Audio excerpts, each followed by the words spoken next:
طلع البدر علينا من سنيات الوداع وجب الشكر علينا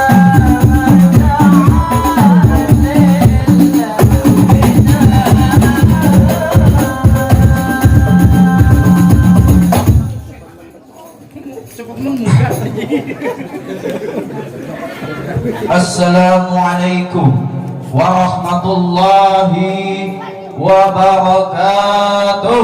Waalaikumsalam warahmatullahi wabarakatuh. Alhamdulillahi rabbil alamin wa bihi nasta'inu ala umuri dunya waddin wassalatu wassalamu ala asyrafil anbiya'i wal mursalin wa ala alihi wa sahbihi ajma'in, amma ba'd. A'udzu billahi minasy syaithanir rajim. Bismillahirrahmanirrahim. Wa dzakkirhum bi ayyamillah. Shadaqallahul azim.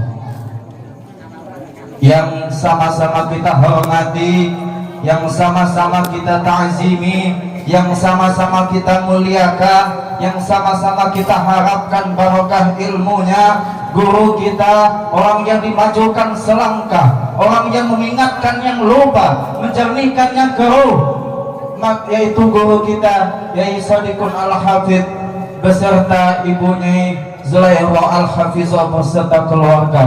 Kita doakan semoga beliau dan keluarga diberikan oleh Allah Subhanahu wa taala kesehatan, amin. Semoga beliau diberikan oleh Allah umur yang panjang, amin.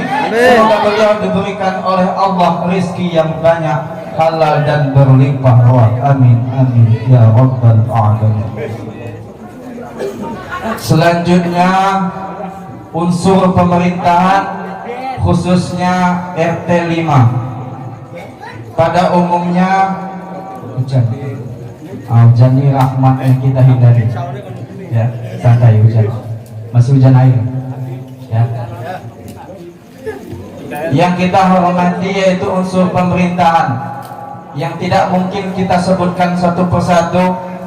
Terus bapak-bapak, ibu-ibu, adik-adik, kang-kang, mas-mas, hadirin sekalian, saya doakan semoga menjadi calon-calon penghuni surga. Dan mbak-mbak yang cantik-cantik saya doakan semoga menjadi calon saya, amin amin ya rabbal alamin. Yang cantik maksudnya, kan ada yang cantik ada.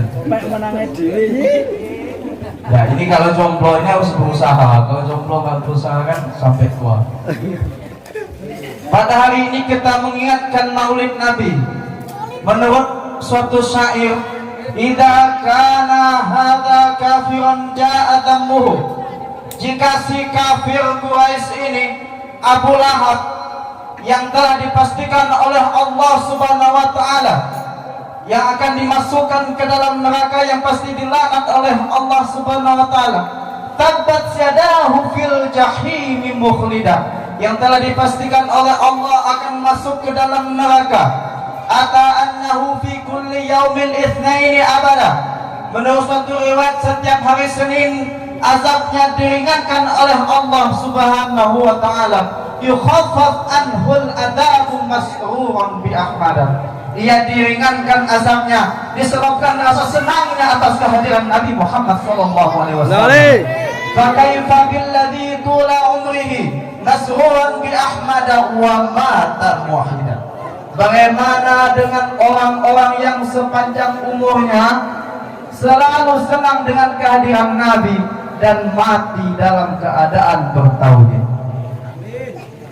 Makanya kalau ada di antara kita Pak, kalau ada di antara kita ibu-ibu sekalian yang senang ikut maulid, senang datang maulid, senang dengar maulid, senang baca maulid, senang hadiri maulid, tapi ia tidak sholat, maka nanti ia akan masuk neraka, tapi azabnya diringankan hari Senin.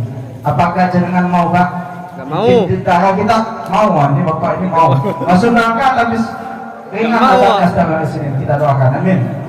Jangan, kita nggak boleh mendoakan yang jelek. Semoga yang hadir di sini nanti bersama-sama baginda Nabi masuk ke dalam surganya Allah. Amin amin ya rabbal alamin. Yang saya bacakan tadi Pak, yang saya bacakan tadi Bu, itu bukan hadis, itu syair. Syair karangan Al-Hafiz Al-Maqdisi. Beliau itu hafalan hadisnya ribuan hadis. Terus apalagi dalilnya bahwa kita memperbolehkan Maulid Nabi? Allah Subhanahu wa taala berfirman, "A'udzu billahi minasy syaithanir rajim. Bismillahirrahmanirrahim. Wa dzakirhum bi ayyamillah."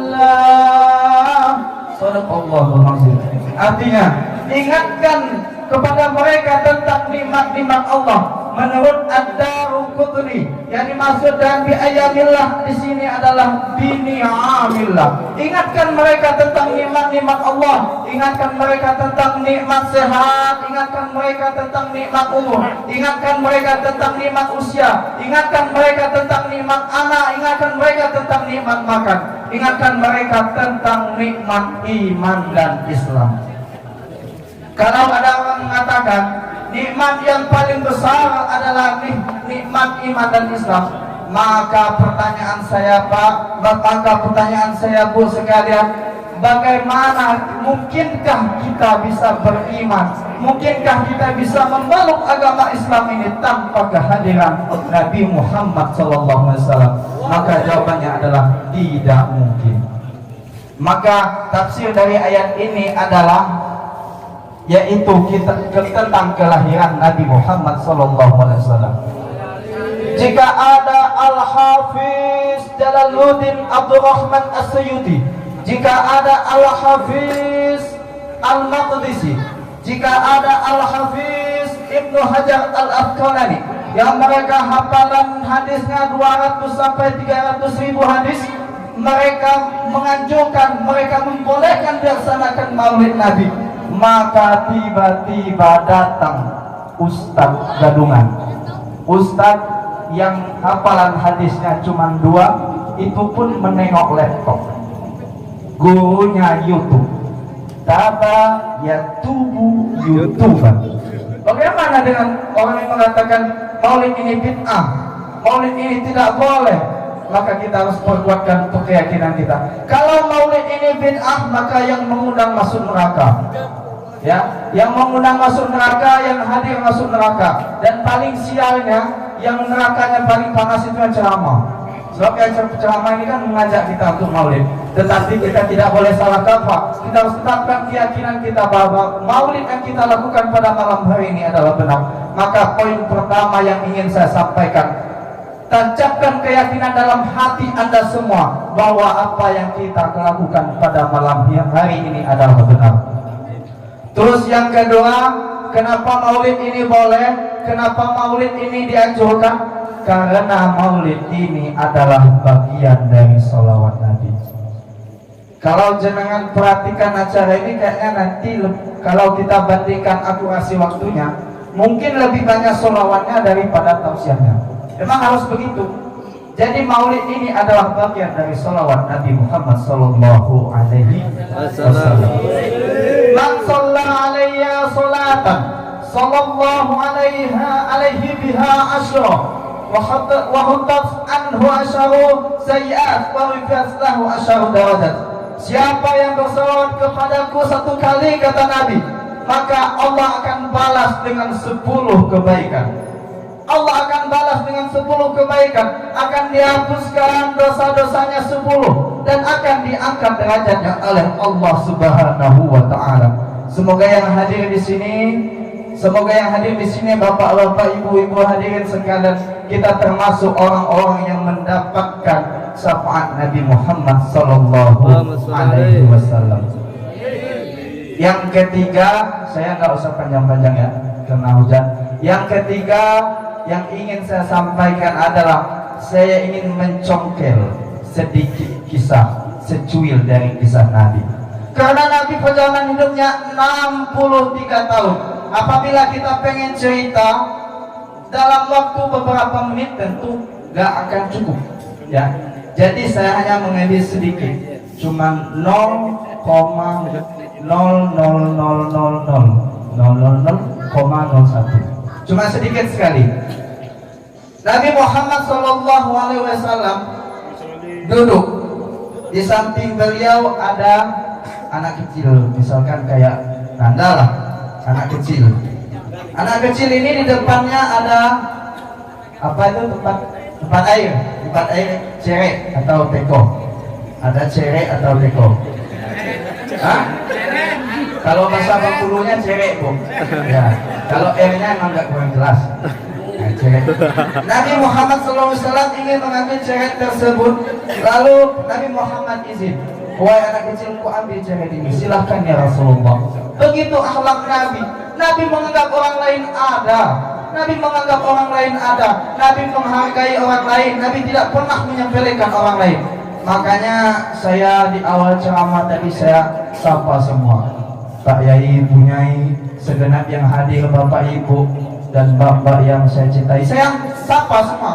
Gak ada yang tertinggal, ya, gak ada yang tertinggal. Itu artinya saya menganggap bahwa jenengan ada.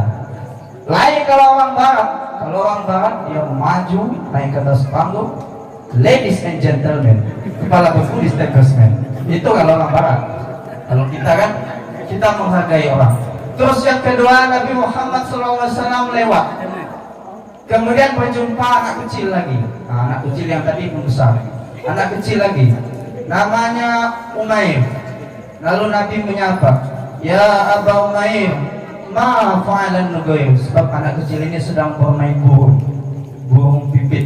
Ya ini kan, ini burung pipit, bukan burung pipit lah. Sedang bermain burung pipit. Nah, apa makna dari kisah ini? Bahwa Nabi Muhammad SAW menyapa anak yang begitu kecil, anak yang masih kecil. Nabi menyapa anak yang masih kecil. Ini maknanya adalah kalau ketemu anak kecil kayak gini nih, kita ajak ngobrol, tanyakan kelas berapa, uang jajannya berapa, kita tanyakan semua, ajak ngobrol, jalin kedekatan dengan anak kecil. Karena kita tidak pernah tahu, mungkin mereka yang kecil-kecil ini kelak akan bakal jadi jenderal bintang 5. Amin. Mungkin mereka yang kecil-kecil ini akan jadi kepala desa Karangasem. Amin. Mungkin mereka yang kecil-kecil ini akan jadi camat, akan jadi bupati, akan jadi gubernur, akan jadi presiden, akan jadi pejabat yang tinggi pangkatnya. Dan mungkin mereka akan jadi pejabat yang tinggi pangkatnya kemudian ditangkap KPK. Nah, itu kita nggak kenal yang satu itu. Itu nggak kenal yang satu itu. Nah, jadi itu. Terus yang ketiga, Nabi Muhammad SAW bertiga bersama cucunya Sayyidina Al-Hasan dan Sayyidina, ini namanya Husain, bukan Sayyidina ya, Sayyidina Al-Husain, Sayyidina Al-Hasan dan Sayyidina Al-Husain. Kenapa saya sebutkan Sayyidina? Yang menyebutkan bukan saya, yang menyebutkan Nabi SAW.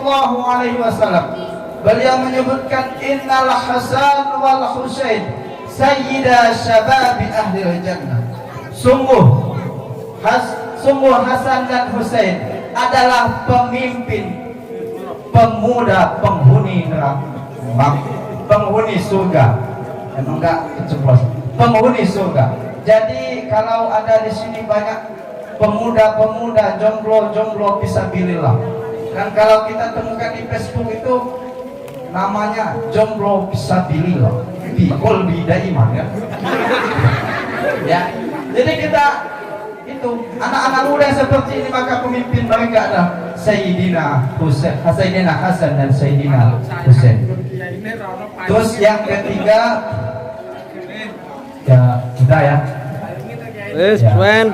Itu intinya ada tiga. Yang pertama, Pak Bu, apa yang kita lakukan pada malam hari ini benar, jangan ada lagi keraguan di antara kita. Terus yang kedua, maulid ini adalah bagian dari selawat Nabi. Terus yang ketiga, Nabi Muhammad SAW Nabi Muhammad SAW merupakan contoh akhlak yang baik pada kita. Mungkin hanya ini saja, agak terlalu panjang, saya mohon maaf. Terima kasih atas segala perhatian, mohon maaf atas segala kekurangan. Wassalamualaikum warahmatullahi wabarakatuh.